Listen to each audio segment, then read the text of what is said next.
இந்த வில்லிசேரி ஊர் என்பது என்னுடைய தாயுடைய சொந்த ஊர். எங்க அம்மா பேர் விஜயலட்சுமி, எங்க அப்பா பேர் கதிர். அவங்க சொந்த ஊர்ல நான் இந்த சின்ன வயசுல இந்த ஊர்ல போராடி கொண்டிருக்கும் பணியிலே வாஜ்பாய் அரசாங்கத்தில் வீட்டு வாசல் கதையை வந்து தட்டுது எது தட்டுதுன்னு கேட்டா மத்திய அமைச்சராக ஆகிக்கொண்டு வேலு அமைச்சராக எடுத்துக்கொள்ளுங்க.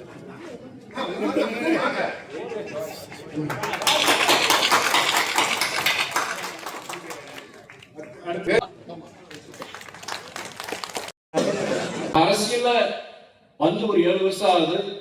நான் அந்த பகுதிக்கு வரும்போதெல்லாம் என்ன சொல்லுவாங்கன்னா, எப்படி கலிங்கப்பட்டியோ அப்படிதான் வில்லிசேரினா தலைவருக்கும் கட்சிக்கும் சொல்லுவாங்க.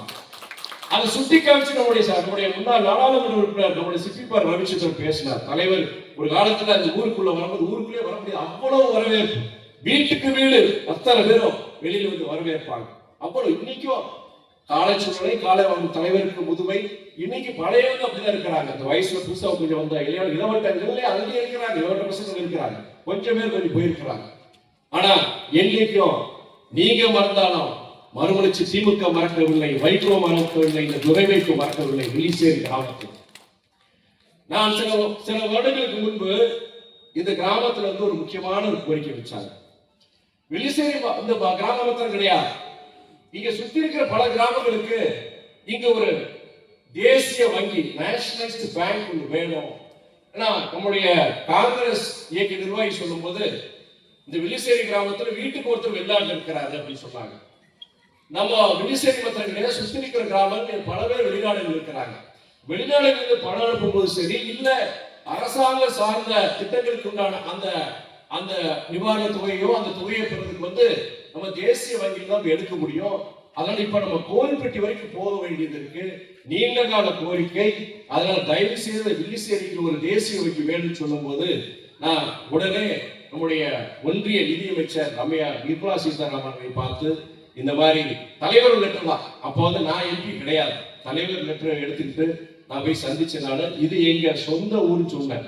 கலிங்கப்பட்டி தான் சொந்த ஊராலும் வில்லிசேரிய சொந்த ஊரு அப்படின்னு சொல்லிட்டு நான் அந்த கோரிக்கையை வச்ச உடனே கண்டிப்பா நான் பார்க்கறேன்னு சொல்லிட்டு அதோட விடல.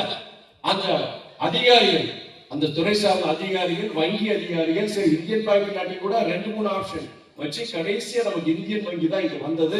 நான் வங்கி அந்த வேலையை நடக்கிறதுக்கு முன்னாடியே வந்து பார்த்துட்டு வந்தேன். பார்த்து வந்து எட்ட தோழர்கள்லாம் தெரியணும். அது போன்ற வந்து இந்த கிராமத்துக்கு வந்து சமீபத்துல மறுமலர்ச்சி திமுக செய்த சேவை அந்த இங்க இருக்கிற இந்தியன் வங்கிங்கிறது நான் சுட்டி காமிக்க கடமை இருக்கு. அதே வேளையில கோயில்பட்டிக்கு இன்னைக்கு தலைவர் வைகோ ஒரு தீர்க்கதரிசின்னு தான் சொல்லணும். ஏன்னா 20 வருஷத்துக்கு முன்னாடியே கோயில்பட்டி இவ்வளவு பெருசா ஒரு வளர்ந்த ஒரு நகராட்சியா வரும். இன்னைக்கு தென் மாவட்டங்களிலேயே அதிக வேகமா வளர ஒரு நகராட்சியை நம்முடைய கோயில்பட்டி இருக்குன்னு சொல்லிட்டு அன்னைக்கே ஒரே நேரத்துல 3 ரயில்வே மேம்பாலங்களை கொண்டு வந்தவர் தான் தலைவர் வைகோ. பல பேர் மறந்துருக்கிறீங்க, இன்னைக்கு இளவட்ட பசங்க பல பேர் இருக்கிறீங்க, தயவு செய்து ஞாபகம் வச்சுக்கீங்க. ஒரு ஊருக்கு ஒரு ரயில்வே மேம்பாலம் கொண்டு வரதே கஷ்டம். திருச்சி, மதுரை போன்ற பெரிய நகரங்களுக்கே ஒரு ரயில்வே மேம்பாலம் கொண்டு வரது கஷ்டம். ஆனா உங்க கோயில்பட்டிக்கு ஒரே வருஷத்துல 3 ரயில்வே மேம்பாலம் கொண்டு வந்த இயக்கம் மறுமலர்ச்சி திமுக, கொண்டு வந்த தலைவர் வைகோ. மறந்துடுறாங்க. இப்ப சமீபத்துல வந்தே பாரத் வந்து நமக்கு அறிவிச்சாங்க, ட்ரெயின் அறிவிச்சாங்க. சென்னையில இருந்து திருநெல்வேலிக்கு அறிவிக்க போகும்போது ரொம்ப சந்தோஷம். நான் இங்க சென்னையில இருந்தா அப்பதான் எம்பி கிடையாது, தலைவர் அங்க டெல்லியில இருக்கிறாரு. தலைவருக்கு நான் தகவல் போட்டு சொல்றேன், இந்த மாதிரி அறிவிச்சிட்டாங்க வந்தே பாரத் வருது அப்படின்னு சொல்லும் போது அந்த அறிவிப்புட அந்த சந்தோஷம் கொஞ்ச நேரம் தான். ஏன்னா எந்தெந்த ஸ்டேஷன்ல அந்த ட்ரெயின் நிற்கும் சொல்லும் போது அதுல கோயில்பட்டியை காணும். கோயில்பட்டி காணோம்னா நம்ம சொல்லியிருந்தோம், வந்தே பாரத் சொல்லியிருந்தோம், ஆனா நம்ம ஊர்ல நிக்கலையே அப்படின்னு சொல்லிட்டு மிகப்பெரிய ஒரு வருத்தம். அன்றைக்கு இரவே தலைவர் வைகோ அந்த துறை சார்ந்த அமைச்சர் திரு அஸ்வினி வைஷ்ணவை சந்திச்சார். அன்னைக்கு இரவே எங்க நீங்க இந்த ட்ரெயின் கொண்டு சந்தோஷம் தான், ஆனா மற்ற ஊர்ல நிக்குது, கோயில்பட்டியில நிக்காது. மிகப்பெரிய எனக்கு ஒரு வருத்தம், தனிப்பட்ட வருத்தம். என் மேல நீங்க மரியாதை வச்சிருக்கீங்கன்னா கோயில்பட்ட வந்தே பாரத் அந்த ட்ரெயின் நிக்கணும்னு சொல்லியிருந்தார். அப்போ நான் உடனே தலைவர் அந்த அமைச்சர் பேசுற உடனே நான் அப்போ டெல்லிக்கு வந்து வேற ஒரு நிகழ்ச்சிக்கு போயிருந்தேன். நான் இந்த நிகழ்ச்சியை இதை கேள்விப்பட்ட உடனே நம்முடைய நம்முடைய மாவட்ட செயலர் RS ரமேஷோ நம்முடைய சகோதரர் விநாயகர் ரமேஷ் சொல்லிட்டு, நீங்க நான் டெல்லியில இருக்கிறேன், நான் சென்னைக்கு வந்து அடுத்த ஃபிளைட்ல நான் கோயில்பட்டிக்கு வரேன். நாளைக்கு நீங்க ஒரு மிகப்பெரிய ஒரு மறியல் ஆர்ப்பாட்டம் நம்ம செய்து சொல்லும் பொழுது நம்ம சகோதரர் எப்பயுமே கொஞ்சம் ஸ்லோ தான். அதனால கட்சியும் கொஞ்சம் ஸ்லோவாயிருச்சு இங்க கோயில்பட்டியில. நான் இல்லைனாச்சு அது அது இதுன்னு சொன்னாங்க. எங்க நான் சொல்றேன், நீங்க வரலையோ துறை வைக்கோ அங்க கோயில்பட்டி நாளைக்கு இருப்ப, நாளைக்கு மறியல் ஆர்ப்பாட்டம் கண்டிப்பா நடக்கணும்னு சொன்னாங்க. உடனே ஏற்பாடு பண்ணாங்க. ஏற்பாடுகள் சுமார் தான் ஒரு 1000 பேர் அங்க திரண்டிருந்தாங்க.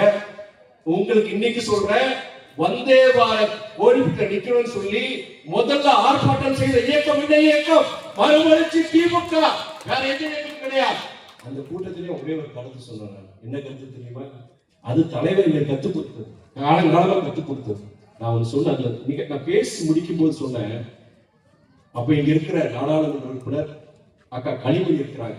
அக்கா, நீங்களும் அமைச்சர்கிட்ட பேசுங்க, நாங்களும் வந்து உங்களுக்கு உறுதுணையா இருக்கிறோம். இங்க இருக்கிற சட்டமன்ற உறுப்பினர் அண்ணன் கடம்பூர் ராஜு, நீங்க வேற கட்சியை சேர்ந்தாலுமே இந்த கோயில்பட்டி ஜனங்களுக்காண்டி நீங்களும் ஒரு கோரிக்கை கொடுங்க, உங்க கூடயே நாங்க இருக்கிறோம். பொது உடைமை இயக்கத்தை சார்ந்த தொடர்ந்து நீங்க நாளைக்கே போய் ஆர்ப்பாட்டத்துக்கு ஈடுபடுவீங்க, எங்களை பார்த்து உங்க ஊரே நாங்க நிக்கணும்னு சொல்லிட்டு எங்களுக்கு ஒரே ஒரு இதுதான், கோயில்பட்டியில வந்தே பாரத் ட்ரெயின் வந்து நிக்கணும்னு சொல்லியிருந்தாங்க. இதுதான் கட்சி தலைவர் வைகோ கத்துக்குது. அரசியலுக்கு அப்பாற்பட்டு பொதுமக்களுக்கு சேவை செய்கின்ற இயக்கம் மறுமலர்ச்சி திமுக. நான் அது மாத்திரம் கிடையாது, இன்னைக்கு உங்களுக்கே தெரியும், தீப்பெட்டி தொழிற்சாலை இங்க சிவகாசி, சாத்தூர், கோயில்பட்டி இந்த பகுதியில் எல்லாம் வாழ்வாதாரம் இருக்கிற ஒரே ஒரு இது பாத்தீங்கன்னா தீப்பெட்டி. உட்போட முன்னாடி ரொம்ப தான். இப்ப கூட பசங்க படிச்சு வெளிநாடுக்கு போறாங்க, பல இதுல வந்து பணத்தை தேடிக்கிறோம் நம்ம. ஆனா ஒரு 20-25 வருஷத்துக்கு முன்னாடி தீப்பெட்டி தொழிற்சாலை தான். வீட்டுக்கு வீடு அந்த வண்டியை வந்து இறக்கிடுவாங்க, அந்த இது பண்டுல கொடுப்பாங்க, கட்டி கொடுப்பாங்க. இதை வச்சு வீட்டுக்கு அது பொழப்பே ஒவ்வொரு குடும்பங்களையும். அப்போ ஒரு மிகப்பெரிய ஒரு அபாயம், தீப்பெட்டி தொழிற்சாலையே முற்றிலும் அழிகின்ற ஒரு அபாய சூழ்நிலை. என்னன்னா, அங்க சீனா நாட்டில இருந்து மொத்தமா ரொம்ப விலை கம்மியா தீப்பெட்டியை வந்து அங்கிருந்து இறக்குமதி செய்ய ஆரம்பிச்சாங்க.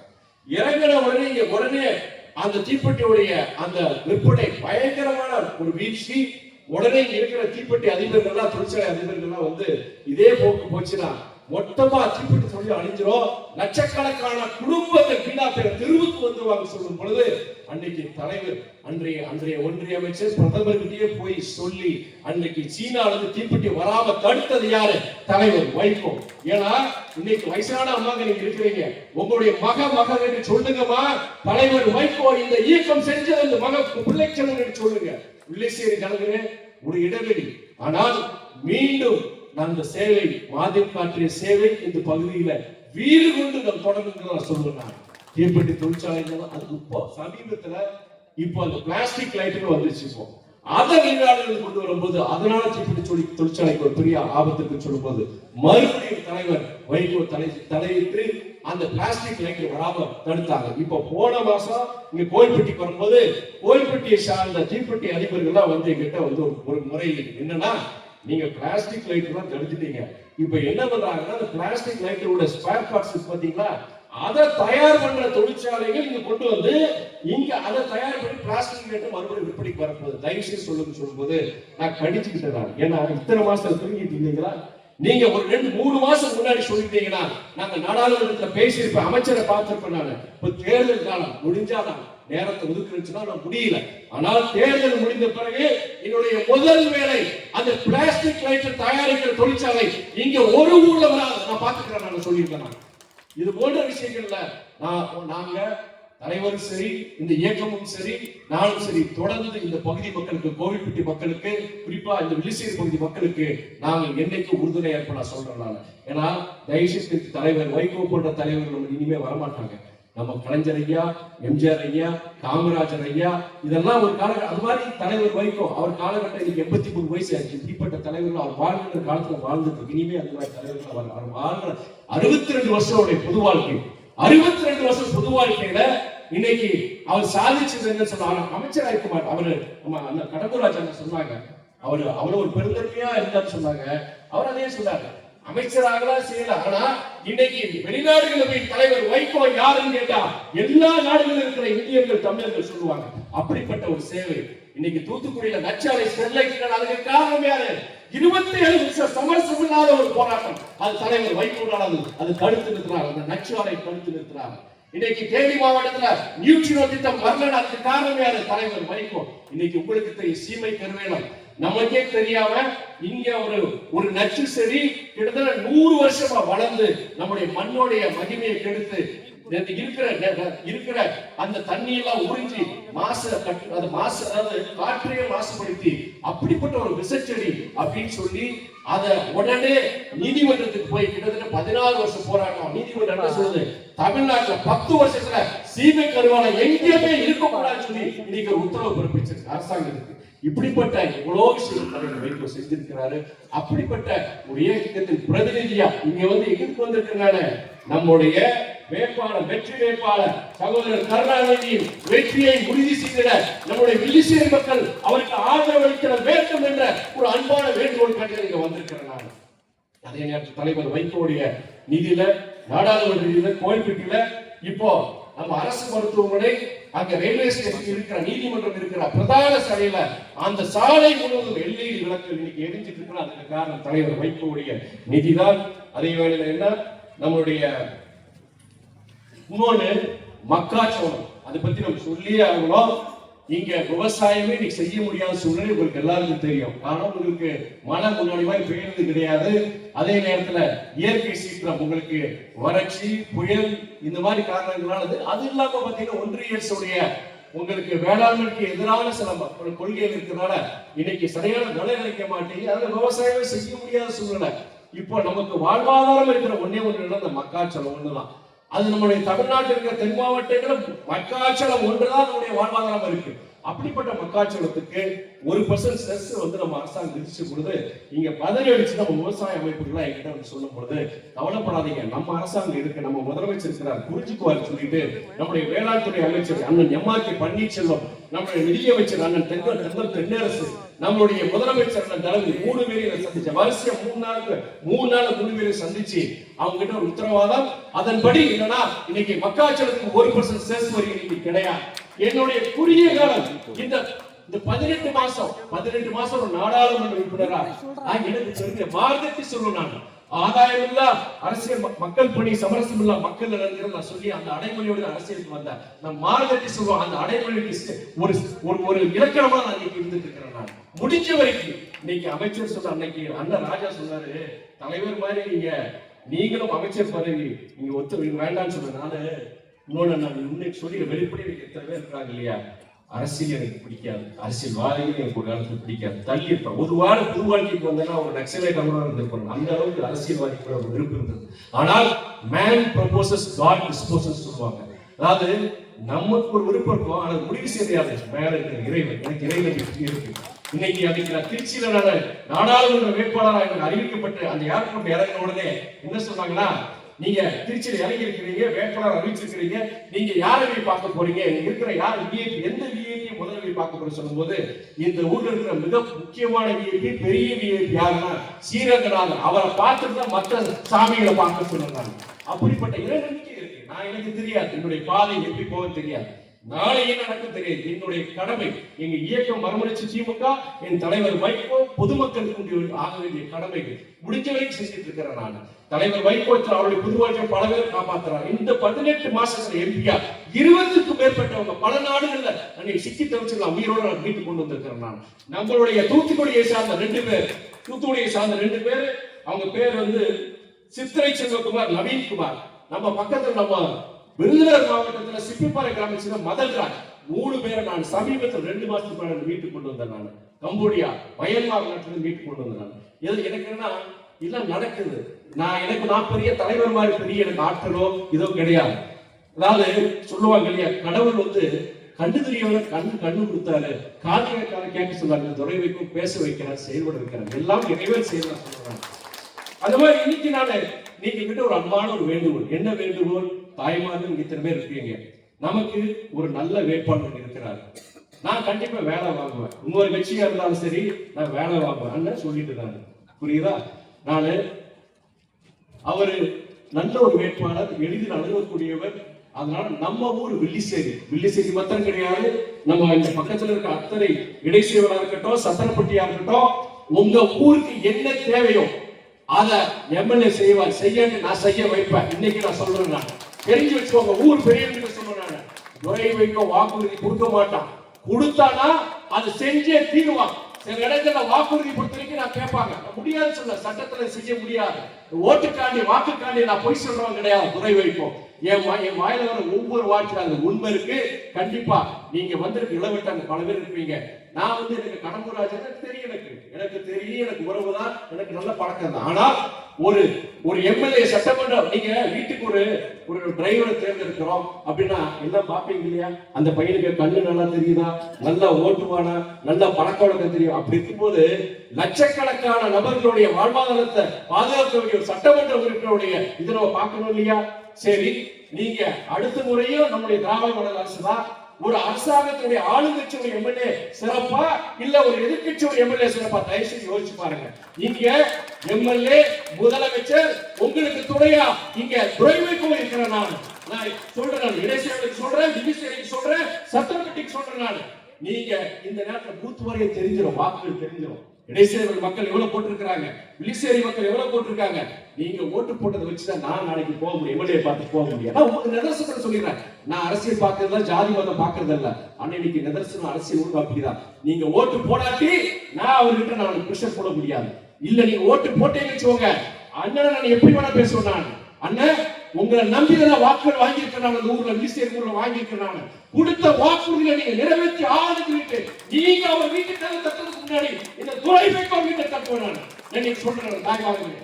நான் இன்னொன்னு என்னன்னா, நம்முடைய திராவிட மாடல் அரசு பத்தி சொல்லிடணும். நான் குறிப்பா தாய்மார்கள் நீங்க எத்தனை பேர் இருக்கிறீங்க? நீங்க ஆமா, பிற கட்சிகள் சொல்றாங்க அது செய்யறோம் இது செய்யறோம் சொல்றாங்க. ஆனா நம்முடைய முதலமைச்சர் சொன்னதை செஞ்சிருக்கிறார். நீங்க 5 வருஷத்துக்கு முன்னாடி இதே தேர்தல் பரப்புரையில என்ன முதலமைச்சர் சொன்னாரு? மகளிர் உரிமை தொகை 1000 ரூபாய் உங்களுக்கு கிடைக்கும் சொன்னார். கொடுத்தாரு இல்லையா? கொடுத்தாரு இல்லையாமா? சத்தம் கொடுத்தாரு. அதே மாதிரி நகர்ப்புறங்களுக்கு நீங்க பேருந்துல போனீங்கன்னா இலவச பேருந்து பயணம், அந்த விடியல் பயணம் தொடரும். இன்னொன்னு ஏழை வீட்டு பிள்ளைங்க, அரசு பள்ளியில படிக்கிற பிள்ளைங்க, நீங்க வசதி இருக்கு. இன்னைக்கு எப்படி நான் தமிழ்நாட்டுல வந்து எல்லாரையும் எல்லா வீட்லயும் படிக்க வச்சிருக்காங்க பிள்ளைங்க.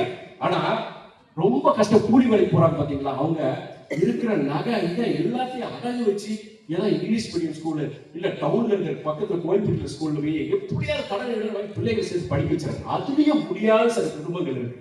அவங்க என்ன பண்றாங்கன்னா அரசு பள்ளியில படிக்க வைக்கிறாங்க. இன்னைக்கு அரசு பள்ளியோட தரம் உயர்த்தி இருக்கிறாங்க. இருந்தாலுமே ஒரு கட்டத்துக்கு அப்புறம் என்ன பண்றாங்கன்னா, 12th அப்புறம் வேண்டாப்பா, நீ வா அப்பா கூடயே வா, வேலைக்கு வா அப்படின்னு சொல்லிட்டு அந்த அப்பாவோ அந்த அம்மாவோ வா நம்மவோ நீவே வேண்டான்னு சொல்றாங்க. அந்த பிள்ளைகளுக்கு சில பிள்ளைகளுக்கு அவ்வளவு ஆசை இருக்கும். நாமளும் காலேஜ் போய் படிக்கிறதுக்கு ஆசை தானே, படிக்கிறதுக்கு பழகிறதுக்கு ஒரு ஆசை. ஆனா நான் பல்லாயிரக்கணக்கான குடும்பங்கள் நான் பார்த்திருக்கேன், அந்த இடைநீற்றல் அந்த பள்ளியோட விட்டுறாங்க. அந்த கல்வி காலேஜுக்கும் கல்லூரிக்கு போறாங்க, இதே கிடையாது. ஆனா அதுக்கு ஒரு முற்றுப்புள்ளி வைக்கணும்னு சொல்லிட்டு ஆம்பளை பசங்களுக்கு தமிழ் புதல்வர் திட்டம், பொம்பளை பிள்ளைகளுக்கு புதுமை திட்டம் சொல்லிட்டு அருமையான திட்டங்கள், மாதம் 1000 ரூபாய் அந்த ஊக்கத்தை இந்த அரசாங்கம் கொடுக்குது. இதை இலவசம் சொல்லி சில பேர் கிண்டல் அடிக்கிறாங்க. இது யாருக்கு கொடுக்குறாங்க? அரசு பள்ளியில படிக்கிற பிள்ளைகளுக்கு கொடுக்குறாங்க.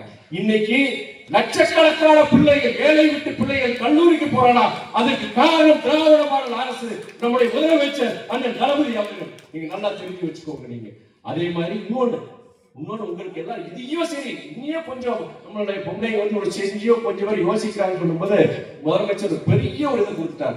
என்னது? இல்லத்தரசி திட்டம். அதுல என்னன்னா 8000 ரூபாய்க்கு கூப்பன் கொடுத்துறாங்கம்மா. உங்களை மாதிரி எல்லாருக்கும் கிடையாது, வசதிகளுக்கும் கிடையாது. உங்களை மாதிரி நீங்க மகளிர் உரிமை தொகை வாங்குறவங்க, ஏழை பிள்ளைகள் இருக்கிறவங்களுக்கு வந்து 8000 ரூபாய் கூப்பன், அதை வச்சுட்டு கடைக்கு போய் வீட்டுக்கு தேவையான மிக்சி, கிரைண்டர், ஃப்ரிட்ஜ் எது வேணா நீங்க வாங்கிக்கலாம். அது ஒரு மிகப்பெரிய ஒரு திட்டம். அரசாங்கத்துக்கு பொருளாதார நெருக்கடி இருந்தாலுமே உங்களை போன்ற ஏழை தாய்மார்களுக்காண்டி அந்த இல்லத்தரசி திட்டத்தை கொடுத்திருக்காங்க. சரி, ஒரு கூட்டத்துல இந்த சமூக நீதியை வலுப்படுத்துற மாதிரி இந்த இலவசங்கள். ஆனால் அதே வகையில் பொருளாதாரத்தை, தமிழ்நாட்டின் பொருளாதாரத்தை மனதில் கொண்டு படித்த இளைஞர்களுக்கு வேலை வாய்ப்புகள் கொடுத்துன்னு சொல்லிட்டு கிட்டத்தட்ட 12,36,000 கோடி ஒதுக்கீடுகளை கொண்டு வருவதற்காண்டி 1127 புரிந்துணர்வு ஒப்பந்தங்களும் அரசாங்கம் போட்டது. நம்முடைய அந்த எடப்பாடி சொன்னார், என்ன சொன்னாரு? இது விளம்பரம், இதெல்லாம் ஒண்ணும் கிடையாது, எங்க தொழிற்சாலை சொல்லி மேலும் மேலும் அதை வந்து ஒரு விமர்சனம் பண்ணாங்க. அதற்கு பதிலடியாக பிப்ரவரி மாசம் சென்னையில செயலாக்க மாநாடுன்னு சொல்லிட்டு ஒரு மாநாடு நடத்தி நாங்க போட்ட ஒப்பந்தங்கள் 1127 227 ஒப்பந்தங்கள்ல 73 விழுக்காடு தொழிற்சாலைகள் இன்னைக்கு திறந்து லட்சக்கணக்கான வேலை வாய்ப்புகள் உருவாக்கி சுற்ற முதலமைச்சர் ஆதாரங்கள் நிரூபிச்சார். இந்த ஊர்ல அந்த தொழிற்சாலை, அந்த ஊர்ல இவ்வளவு லட்சக்கணக்கான வேலை வாய்ப்பு உருவாக்கி சுற்ற ஆதாரத்தை சொன்னார். நான் சரி விட்டுருங்க, ஒன்றிய அரசை சார்ந்த ஸ்தாபனம் EPF ஸ்தாபனம் இருக்குமா, எம்ப்ளாயிஸ் ப்ராவிடென்ட் ஃபண்ட் ஆர்கனைசேஷன் ஒன்று இருக்கு. அவங்க கொடுத்த என்னன்னா தரவு என்னன்னா, கடந்த 5 ஆண்டுகளில் தமிழ்நாட்டில் புதிய வேலை வாய்ப்புகள் 29 லட்சம் புதிய வேலை வாய்ப்புகள் உருவாக்கி கொடுத்திருக்கிறாங்க. ஒரு பக்கம் இது போன்ற திட்டங்கள், ஏழை எளியவர்களுக்கு திட்டங்கள், மறுபக்கம் பொருளாதார வளர்ச்சி. இந்தியாவிலே பெரிய மாநிலங்கள்ல அதிக பொருளாதார வளர்ச்சி பெற்ற மாநிலம் கிட்டத்தட்ட தமிழ்நாடு தான். கிட்டத்தட்ட 11.19 விழுக்காடு பொருளாதார வளர்ச்சி.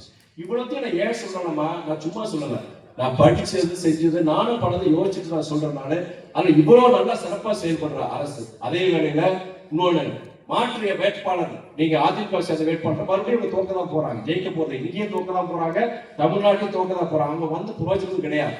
ஆனால் நம்ம அவங்க அதிமுக வந்து இன்னைக்கு அவங்க பிரச்சாரம், நான் அதை கொடுத்துருவோம் இது கூட அவங்க வாக்குறுதிகள் கடந்த காலத்துல கொடுத்த வாக்குறுதிகளே சென்றபடி அவங்க செஞ்சு நம்ம ஆட்சிக்கு வந்த பிறகு செய்யல. ஆனா நம்மளுடைய முதலமைச்சர் சொன்னதை அவரு செஞ்சிருக்கிறார்.